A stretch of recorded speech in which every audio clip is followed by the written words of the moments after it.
नमस्कार प्रिय दर्शकों, आप सभी के सम्मुख उपस्थित हूँ ज्योतिष शास्त्र से एक महत्वपूर्ण विषय को लेकर। और आज का हमारा विषय है कि जन्म कुंडली को देखकर हम भूत भविष्य और वर्तमान का विचार कैसे करेंगे।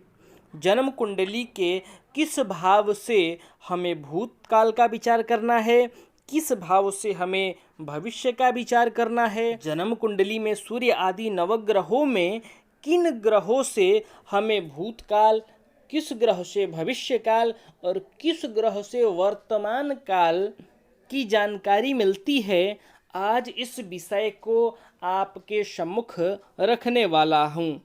भूत भविष्य और वर्तमान को हम जन्म कुंडली में किस प्रकार समझते हैं, किस ग्रह से समझते हैं, किस भाव से समझते हैं, आज आपको विस्तार पूर्वक बताने वाला हूँ। आप इस श्लोक को समझिए। आप जन्म कुंडली के भाव से, सूर्य आदि नवोग्रहों से आपको आज विस्तार से समझाऊंगा। कार्यक्रम प्रारंभ करूं उससे पूर्व आपने अभी तक हमारे YouTube चैनल को सब्सक्राइब नहीं किया है या आप इस कार्यक्रम को पहली बार देख रहे हैं तो कृपया चैनल को सब्सक्राइब कर दें, साथ ही बेल आइकन का भी बटन प्रेस कर दें ताकि हमारी नवीन वीडियो का नोटिफिकेशन आपको सबसे पहले प्राप्त हो सके। तो प्रिय दर्शकों, आते हैं अपने विषय पर। भूत भविष्य और वर्तमान का विचार किससे करें, किस भाव से करें, किस ग्रह से करें। क्या एक ही ग्रह है जिसके माध्यम से हम भूत भविष्य और वर्तमान को जान सकते हैं, या अन्य ग्रह हैं? तीनों कालों को समझने के लिए तीन ग्रह हैं। कौन से भाव से हमें यह विचार करना है, इन सभी बातों का, इन सभी प्रश्नों का समाधान आज के वीडियो में होगा। उससे पूर्व आप श्लोक को देखिए। अतीतम अंतिमादिश्यम वितभात प्रविलोकयेत, राहोरतीतम रवितो भावी सांप्रतमिन्दुतः। अतीतमंतिमादिश्यम वितभात प्रविलोकयेत, राहोरतीतम रवितो भावी सांप्रतमिन्दुतः। प्रिय दर्शकों, अतीतमंतिमादिश्यम का संधि विच्छेद करते हैं तो प्राप्त होगा अतीतम अंतिमात आदेश्यम। अंतिमात अतीतम आदिश्यम।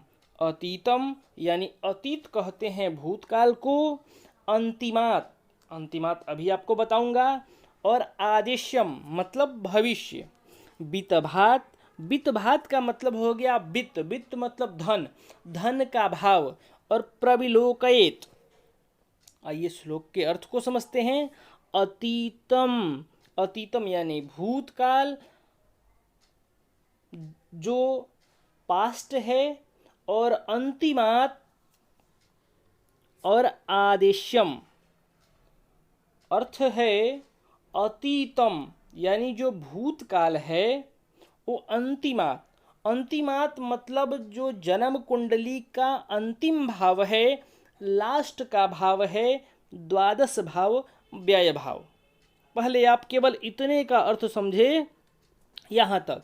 इसका जब संधि विच्छेद करेंगे तो यह तीन शब्द हैं, अतीतम, और यहाँ से अंतिमात, और यहाँ आदिश्यम। आदिश्यम बनेगा। अतीतम मतलब भूतकाल, और अंतिमात यानी भूतकाल का विचार, अंतिमात यानी जन्म कुंडली के अंतिम भाव से विचार होगा। अब प्रिय दर्शकों, आइए आप लोग जन्म कुंडली पर। जन्म कुंडली का प्रारंभ होता है लग्न भाव से। तो लग्न भाव से जब हम गिनना शुरू करते हैं तो हम इस तरफ बढ़ते हैं, इस तरफ से हम बढ़ते आते हैं तो अंतिम भाव हो जाता है ये वाला भाव। अंतिम भाव द्वादश भाव होता है, व्यय भाव जिसे कहते हैं। तो अतीतम अंतिमात यानी जो अतीत है, भूतकाल है, उसका विचार हमें व्यय भाव से करना चाहिए। जन्म कुंडली का जो 12वां भाव है उस भाव से हमें विचार करना चाहिए। अतीतम अंतिमा। अब कहता है आदेश्यम वितभात। आदेश्यम वितभात। आदिश्यम वित्त भात का मतलब हुआ, आदिश्यम मतलब भविष्य, और भविष्य का विचार करना है वित्त भात। वित्त मतलब धन, धन के भाव से। तो प्रिय दर्शकों, धन का भाव कौन सा है? तो जन्म कुंडली में जो दूसरा भाव है, आपने पूर्व का हमारा वीडियो देखा होगा तो आप समझ रहे होंगे, तनुर धनम ततो भ्राता। इस श्लोक को जब मैंने बताया था तो तनुर यानी तन का भाव है पहला और धन का भाव है दूसरा। तो वित्त भात यानी जो धन का भाव है वो दूसरा भाव है। तो कहते हैं कि वित्त भात दूसरे भाव से, वित्त मतलब धन, धन के भाव से आदिश्यम भविष्य काल का विचार करें, प्रविलोकयेत देखें, विचार करें। यानी फिर से आप समझें, भूतकाल का विचार आपको जन्म कुंडली के 12वें भाव से करना है और भविष्य का विचार आपको जन्म कुंडली के दूसरे भाव से करना है, धन भाव से करना चाहिए, धन भाव से। अब नीचे वाला लाइन देखिए, राहु रतीतम रवितो भावी सांप्रतम इंदुतः। प्रिय दर्शकों, यहाँ आप संधि करें, सांप्रतम इंदुतः, सांप्रतम इंदुतः। सांप्रतम मतलब वर्तमान, वर्तमान, और इंदुतः, इंदु कहते हैं चंद्रमा को। राहु अतीतम, यहां भी संधि होगा, राहु रतीतम है तो राहु अतीतम। अतीतम जैसे ऊपर वाले लाइन में अतीतम आया था, अतीतम का मतलब हो गया भूतकाल। तो जब जातक को अपने भूतकाल को समझना है तो जन्म कुंडली में ग्रहों में राहु को देखना है कि जन्म कुंडली में राहु की क्या पोजीशन है, राहु की क्या स्थिति है। और रवि तो भावी, भगवान सूर्य, रवि कहते हैं सूर्य को, तो सूर्य से भावी मतलब भविष्य काल को देखना है। और सांप्रतम मतलब वर्तमान यानी वर्तमान काल, और इंदुतः मतलब चंद्रमा, और जन्म कुंडली में चंद्रदेव से वर्तमान काल का विचार करना है। प्रिय दर्शकों, आप एक बार पुनः देखिए, अतीतम यानी अतीत काल, भूतकाल का विचार करना है राहु से, भावी भविष्य काल का विचार करना है रवितो यानी सूर्य से, और इंदुतः यानी चंद्रमा से सांप्रतम वर्तमान काल का विचार करना है। और भूत और भविष्य काल के विचार के लिए भाव को देखना है। भूतकाल का विचार होगा व्यय भाव से जो 12वां भाव है, और भविष्य काल का विचार होगा जो वित्त भाव है, धन भाव है, दूसरे भाव से विचार करना चाहिए। ग्रहों में आपको भूतकाल के लिए राहु को देखना है, भविष्य के लिए सूर्य को देखना है, और वर्तमान काल को समझने के लिए चंद्रमा को देखना है।